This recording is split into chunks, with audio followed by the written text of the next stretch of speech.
आज हम लोग जो जानकारी है वो जानकारी प्राप्त करेंगे मानव माता जनन तंत्र के बारे में।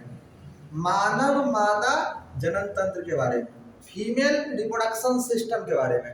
तो फीमेल रिप्रोडक्शन सिस्टम में क्या क्या अंग होता है, ठीक है ना, कौन कौन से ऑर्गन होते हैं, जो सभी अंग मिलकर के जनन की प्रक्रिया, रिप्रोडक्शन की प्रक्रिया पूरा करता है। तो आज जो है हम इसकी विशेष जानकारी प्राप्त करेंगे।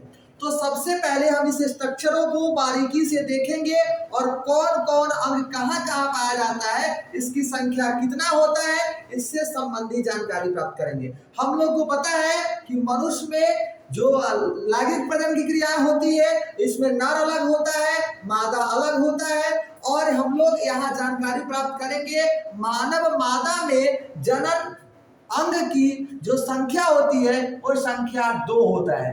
और हम लोग बात करेंगे यहाँ पर ये जो जनन अंग होता है जो अंडाशय होता है। मानव मादा में जनन अंग अंडाशय होता है। अंडाशय की संख्या 2 होता है।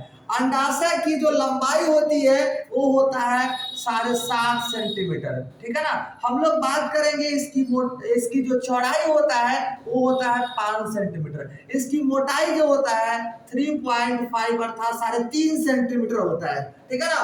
और यह जो होता है यह गर्भाशय के दाहिने एवं बाएं लगे होते हैं, ठीक है ना। और अंडाशय से अंडे की उत्पत्ति होती है। अंडाशय से अंडे की उत्पत्ति होती है। अंडाशय की संख्या 2 होता है, एक इधर है, एक दाहिना तरफ, एक बाएं तरफ होता है, ये उधर में पाए जाते हैं, ठीक है ना। और ये जो होता है जो अंडाशय है इसमें हर महीने मतलब मानसिक चक्र के दूसरे सप्ताह में एक अंडे की उत्पत्ति होती है, ठीक है ना।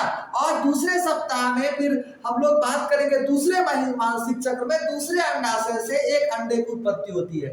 यह जो प्रक्रिया है यह प्रक्रिया 9 से 11 वर्ष के बीच से प्रारंभ हो जाता है, ठीक है ना। जिसमें जो प्रारंभ होता है, जिसमें हम लोग बात करेंगे मेंस्ट्रुअल साइकिल या कह सकते हैं आवर्त चक्र की बात कर सकते हैं, या फिर हम लोग बात कर सकते हैं इसमें रजो दर्शन का। ये जो जिस प्रक्रियाओं में जब शुरुआत होता है इसको हम लोग रजो दर्शन कहते हैं, ठीक है ना।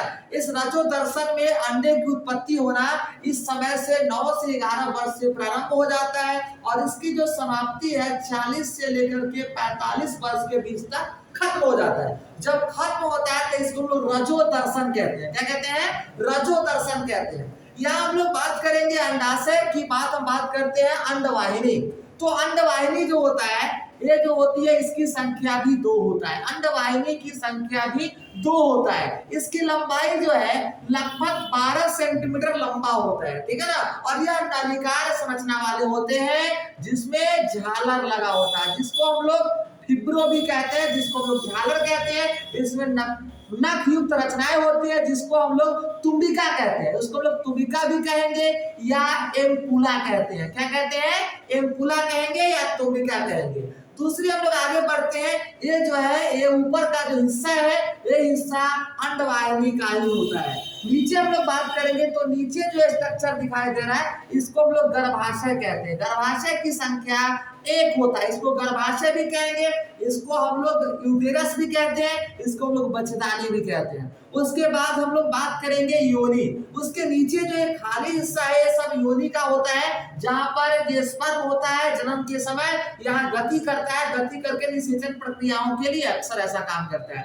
तो यहाँ पर योनि का ये हिस्सा ये जो बना हुआ है योनि का है। योनि बहुत बड़ा होता है, इसमें देखेंगे, ठीक है ना। ये नलिकार रचना से ऐसे होते हुए चारों तरफ जो है ये जो है योनि की रचना है, ठीक है ना। योनि के जो नीचे जो नलिकार स्ट्रक्चर दिखाई देता है वो होता है ग्रीवानाल, ठीक है ना। ये ग्रीवानाल होता है। ग्रीवानाल के जो हम लोग बात करेंगे बीच में एक परत होता है जिसको हम लोग हाइमेन कहते हैं। और ये हाइमेन परत जो होता है ये कह सकते हैं भाग को या कह सकते हैं योनि के मुख को बंद करके रखता है, ठीक है ना। और एक बार ये अगर टूट जाता है तो इसकी दोबारा फिर उत्पत्ति हाइमेन का नहीं होता है। इसकी भी संख्या 1 होता है, ठीक है ना। भाग जो यहाँ बाहर जो नली खुलती है इसको हम लोग भज कहते हैं। और उसके बाद जो शरीर के बाहर खुलता है उसको हम लोग कहते हैं बाह्य जननेंद्रियां। हम लोग बाह्य जननेंद्रियां तक की बात करते हैं। हम लोग बात करेंगे मानव मादा की। तो मानव मादा में जनन जो हम लोग तंत्र की बात करेंगे तो तंत्र में हम लोग बात करते हैं क्या क्या कौन कौन से अंग पाया जाता है। तो यहाँ पर हम लोग जनन अंग में अंडाशय होता है, अंडाशय के बाद अंडवाहिनी होती है, अंडवाहिनी के बाद गर्भाशय होता है, गर्भाशय के बाद योनि होता है, योनि के बाद हम लोग अगर बात करेंगे तो बाह्य जननेंद्रिया होता है जो यहाँ है, और बाह्य जननेंद्रिया जो शरीर के बाहर खुलता है, और बाह्य जननेंद्रिया के बाद सहायक ग्रंथि होता है जो संपूर्ण अंगों को सहायता प्रदान करती है, और सहायक जो ग्रंथियां हैं, ग्रंथियां के बाद जो है अस्तर ग्रंथि होता है, और ये संपूर्ण अंग मिलकर के मानव मादा जनन तंत्रों की रचना करती है, ठीक है ना। और ये सभी अंग है तब ही मानव मादा प्रजनन की क्रिया करती है, ठीक है ना। निषेचन की प्रक्रिया जो होता है वो अंडवाहिनी नली में होती है, ठीक है ना मित्रों। और अगर हम लोग बात करेंगे जो भ्रूण का जो विकास होता है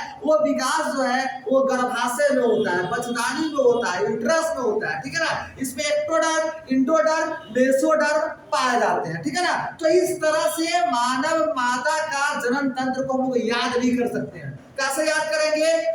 जनन अंग की संख्या 2 होती है जिसको हम लोग अंडाशय कहते हैं, अंडाशय के ऊपर अंडवाहिनी होती है जिसकी संख्या 2 होता है, इसमें निषेचन प्रक्रिया की संपन्न होता है, अंडे पकड़ने की क्षमता होता है, इसमें झालर अर्थात फिब्रो होता है, एम्पुला होता है या तुम्बिका होती है, ठीक है ना। उसके नीचे हम लोग बात करेंगे गर्भाशय होता है जो उल्टी हुई नाशपाती के आकार का होता है, ठीक है ना। इसकी संख्या 1 होता है। हम लोग योनि की बात करेंगे जो सबसे बड़ा हिस्सा होता है, इसकी संख्या भी 1 होता है। हम लोग हाइमेन की बात करेंगे भी इसकी संख्या 1 होता है। हम लोग बाह्य जननेंद्रिया की बात करेंगे इसकी भी संख्या 1 हो। हम लोग आगे इस टॉपिक्स पे बहुत सारे डिटेल्स जानकारी डालेंगे, ठीक है ना। हम लोग अध्ययन करेंगे धीरे धीरे इसकी जानकारी, कम से कम इतना आप अगर याद कर लेते हैं, इतना अगर जनन तंत्र की रचनाएं के बारे में या फिर इसकी स्ट्रक्चर जो है और इसको जो हम लोग परिभाषित कर सकते हैं, ये अगर थोड़ा जानते हैं तो हम लोग परिभाषा भी दे सकते हैं, ठीक है ना।